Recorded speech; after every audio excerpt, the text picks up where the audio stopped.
Today we are going to discuss the concept of SN1 mechanism. That's basically the substitution nucleophilic unimolecular reaction. It's basically a first order reaction. The reaction takes place in two steps.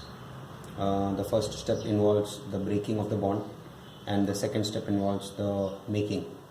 Now here in this reaction we will see that the tertiary butyl bromide, that's an alkyl halide, it's reacting with an aqueous alkali like KOH.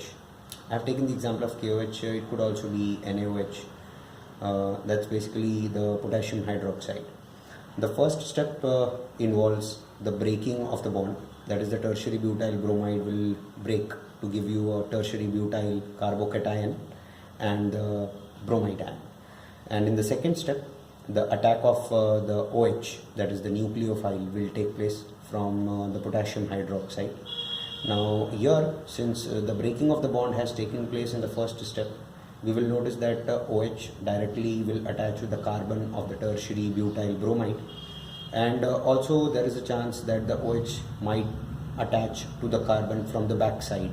So there are two possibilities: one of the hydroxyl group attaching to the carbon right from the front, giving us a retention of configuration, whereas a small part of the hydroxide might attach to the carbon from behind, giving rise to an inversion of configuration. So we see retention as well as inversion in the configuration of the tertiary butyl alcohol. The first step of this reaction, that is the breaking of the bond, the first step is the rate determining step.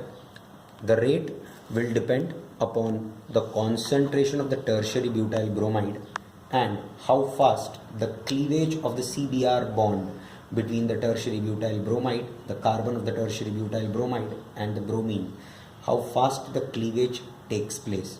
Because sooner the bond breaks, more easier will it be for the hydroxyl group to attack the carbon.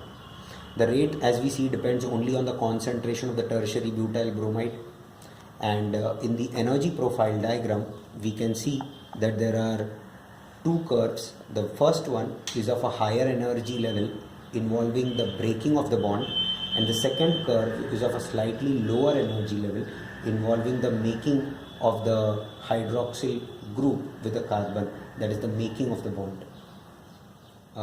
That is it. Thank you.